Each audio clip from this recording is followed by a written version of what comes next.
Investing in Apple stock in the early 90s, buying up all of the Beanie Babies, kung fu fighting, all things that require expert timing. Today's show is all about those musicians with the worst timing.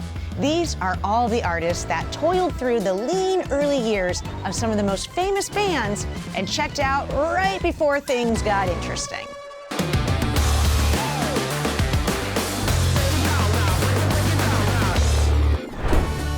Probably the prototype for this musician is Pete Best. Why did you leave the Beatles? Best was the original drummer for the Beatles, playing with them from 1960 to 1962 during their early days in Liverpool, just before the Beatles hit it big. Best was abruptly fired and replaced by Ringo Starr. We did a record in the image charts within a month or so of me getting kicked out, and after that it became history. Everyone knows about it. While he missed out on Beatlemania, he later found peace with his place in rock history. I was strong enough in character to sort of turn around and say, okay, no matter what happened in the past, let's forget about it. Okay. And eventually got an estimated $1 to $4 million payout for his drumming on the Beatles anthology album. But it's a hell of a legacy, and it's wonderful for me to have been a small part of that. I had no idea that Nirvana was ever going to get as big as it got. Known as the Pete Best of Nirvana, Chad Channing was a founding member and contributed to the band's early sound as the drummer from 1988 to 1990, including on their debut album, Bleach. Channing's style didn't always align with Kurt Cobain's vision for the band's music, and Channing wanted to contribute more to the writing process. Yes, Chad. Oh, it was always you're the next to go. I'm next on the list, by the way. We all know the rest of the story. Chad was replaced with Dave Grohl. They released Nevermind, yada, yada, yada. They changed the face of music. Despite missing out on being in one of the most iconic bands of all time, Channing has a great attitude about it, saying, "Wow, I played a small part in something that had a big impact, so I'm happy with that." I look back on it now and I think, wow, how did we ever do that? Unfortunately, Chad hasn't seen any money from his time with Nirvana, but that hasn't discouraged him, and he's still making music today.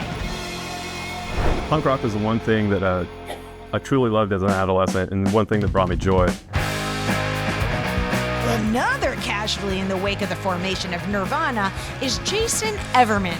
In 1989, he joined as a second guitarist, contributing to the band's early recordings and performances. In fact, since he was the only one in the band responsible enough to have a job, he footed the $600 bill to record the band's debut album, Bleach. Although Everman was a part of the recording process for Bleach and toured with the band, he didn't fit in with the group's evolving direction. He liked the heavier, grungier stuff. We had a few songs that we hadn't recorded that he really liked, and we didn't want to do them. Mainly, I didn't want it. Kurt Cobain, who was leading the band, later expressed that Everman was more interested in the image and lifestyle of being in a band rather than contributing creatively. So what happened, Jason?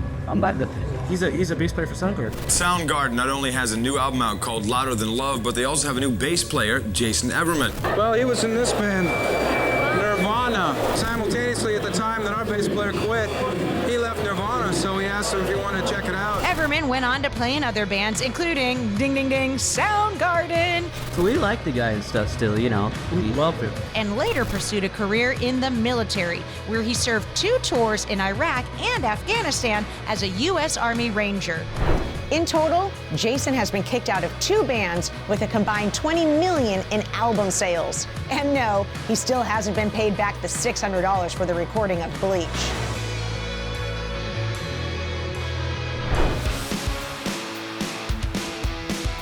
They had a battle of the bands, and I saw this little 8th grader, and he was like a good drummer. And I walked right up to him, I was like, dude, we should jam.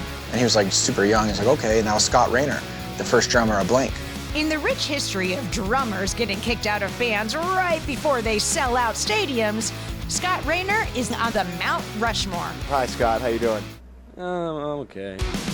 The original drummer of Blink-182 left the band in 1998, shortly after the recording of Dude Ranch, due to personal issues and differences with the other members.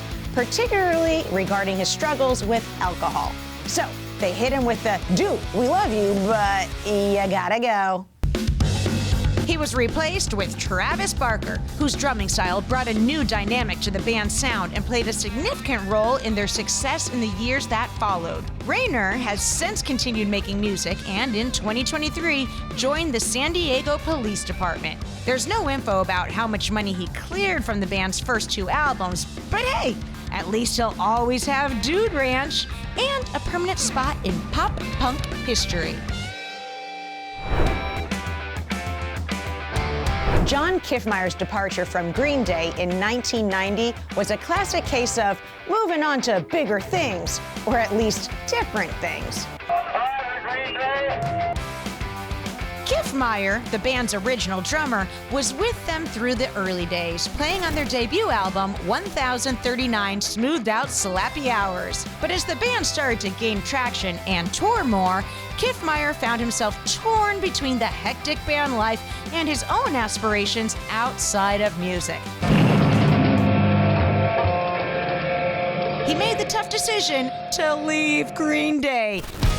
Enter Trey Cool, who brought a whole new level of energy and a bit of that punk rock madness to the group. You guys got a place to stay? Yeah, it's your mom's house.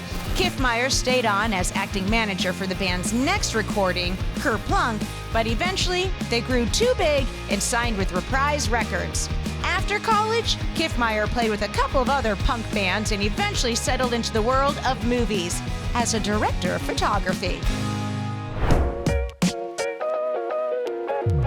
Did you know that before the Beastie Boys fought for our right to party and changed the face of hip-hop, they were a legit punk rock band?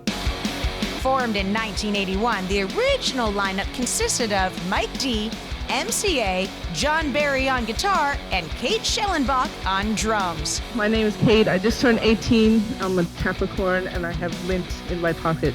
Their style was fast, aggressive, and heavily influenced by bands like Bad Brains and Minor Threat. I was in a band with Kate even before Beastie Boys, and she just was really smart and had really good style.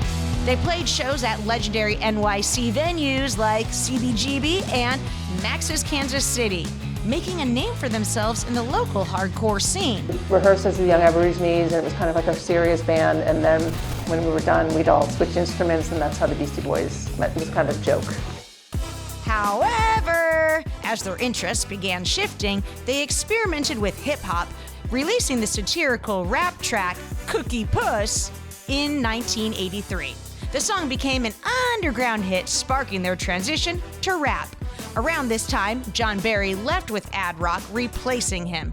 Kate wasn't fully on board with the new direction, which led to some creative differences. We started to become these dudes that were gross, and we kicked Kate out of the band because she didn't fit in with like this new dude thing that we were doing. She left the band shortly before they fully embraced their rap roots, and in her place, the Beastie Boys brought in a drum machine to match their new vibe.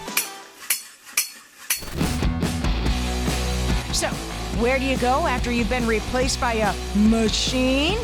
Well, Kate went on to create the alternative rock group Luscious Jackson. We're also really fortunate that then years went by and then she was part of a band called Luscious Jackson that we put out on our label, Grand Royal. So this was just a case of, it's not you, it's me. As in many things in life, timing is everything. For some of us, it works, and for others, it doesn't. Today's lesson may be that the grass is not always greener, but you never know unless you try. I'm Katie Darrell. See you next time.